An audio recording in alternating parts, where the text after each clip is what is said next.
ఆచి చికెన్ మసాలా. విశాఖ జిల్లాలో కూటమి రాజకీయాల్లో బిగ్ చేంజ్ కనిపిస్తోందా? ఓ మాజీ మంత్రి కూటమి పార్టీలకు దగ్గరయ్యే ప్రయత్నాల్లో ఉన్నారా? ఇందులో భాగంగానే గంటా శ్రీనివాసరావు ఇంట్లో ఓ ఫంక్షన్కు హాజరైన ఆ మాజీ మంత్రి సందడి చేయడం పొలిటికల్ వర్గంలో హాట్ టాపిక్ అయిందా? ఇంతకీ ఆ మాజీ మంత్రి ఏ పార్టీలో చేరుతున్నారు? Let's watch the story.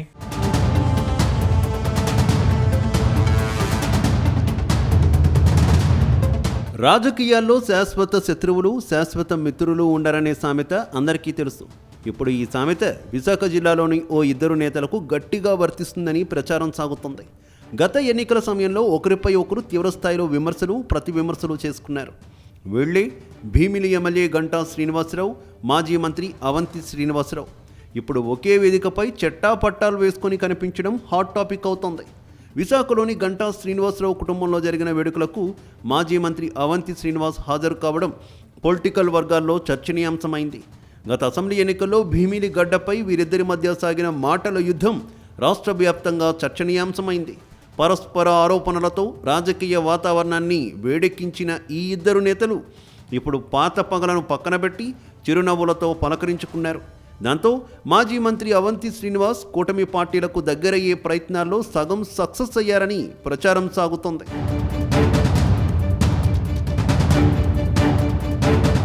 వాస్తవానికి రాజకీయాల్లో భిన్న ధృవాలుగా ఉన్న నేతలందరూ ఒకే చోట చేరి విందు వినోదాల్లో పాల్గొనడం రాజకీయ వర్గాల్లో హాట్ టాపిక్గా మారింది. ఇందుకు కారణం ఇద్దరూ వేరువేరు పార్టీలో ఉండడమే. కానీ గతంలో గంటా, అవంతి శ్రీనివాస్ మొదటి నుంచి సన్నిహితులు. ప్రజారాజ్యంలో ఇద్దరూ గెలిచారు. ఇద్దరూ కాంగ్రెస్, టీడీపీలోకి వచ్చారు. తర్వాత తన అవకాశాన్ని గంటా తీసుకుంటున్నారని అసంతృప్తికి లోనైన అవంతి శ్రీనివాస్ వైసీపీలో చేరారు. ఇక 2019 ఎన్నికల్లో వైసీపీ తిరుగులేని విజయాన్ని సాధించింది. జగన్ ముఖ్యమంత్రి కావడంతో అవంతి శ్రీనివాస్కు మంత్రిగా అవకాశం ఇచ్చారు. కానీ 2024 ఎన్నికల్లో ఫ్యాన్ పార్టీ ఓడిపోగానే ఆ పార్టీకి రాజీనామా చేశారు. ఇప్పుడు టీడీపీ లేదా జనసేనలో చేరేందుకు ప్రయత్నిస్తున్నారన్న ప్రచారం జరుగుతోంది. ఇప్పుడు గంటాతో మళ్లీ పాత సంబంధాలను పునరుద్ధరించుకుంటున్నట్లుగా కనిపిస్తోంది. అందుకే ఆయన త్వరలో కూటమిలో ఏదో ఒక పార్టీలో చేరే అవకాశం ఉందని ప్రచారం సాగుతోంది.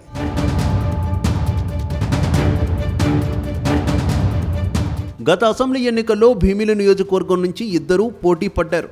కానీ కూటమి హవాలో అవంతి శ్రీనివాస్ అడ్రస్ గల్లంతైంది. భీమిలిలో గంటా శ్రీనివాస్ భారీ మెజార్టీతో విజయం సాధించారు. అయితే ఎన్నికల్లో ఓడాక అవంతి వైసీపీని వీడారు. అప్పట్లోనే టీడీపీలో చేరేందుకు చేసిన ప్రయత్నాలు ఒక కొలిక్కి రాలేదు. దాంతో కొద్ది రోజులుగా ఆయన సైలెంట్ అయ్యారు.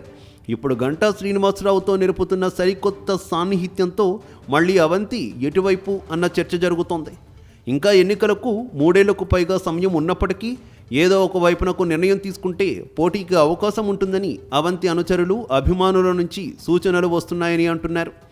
గంటా కుమారుణ్ణి 2029లో రాజకీయ వారసుడిగా తీసుకొని వస్తున్న క్రమంలో అవంతికి అక్కడ చోటు కష్టమే అని అంటున్నారు. మరి ఆయన చేరేది టీడీపీనా లేక జనసేన లేక ఏ పార్టీ అన్న చర్చ అయితే సాగుతోంది.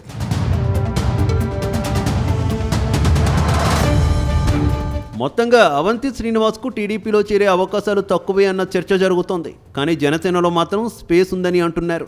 భీమిలిలో గంటా శ్రీనివాసరావు ఉన్నారు. వచ్చే ఎన్నికల్లో తన వారసుని రంగంలోకి దింపాలని భావిస్తున్నారు. ఈ నేపథ్యంలో అవంతి టీడీపీలో చేరికకు స్వాగతించే అవకాశాలు దాదాపు లేనట్టేనని అంటున్నారు. కానీ జనసేనలో చేరితే మాత్రం పెద్దగా నష్టం లేదన్న భావనలో ఉన్నారట. ఏది ఏమైనా మాజీ మంత్రి అవంతి శ్రీనివాస్ ఏ పార్టీలో చేరుతారో తెలియాలంటే మాత్రం మరికొద్ది రోజులు ఆగాల్సిందే అంటున్నారు పొలిటికల్ పరిశీలకులు.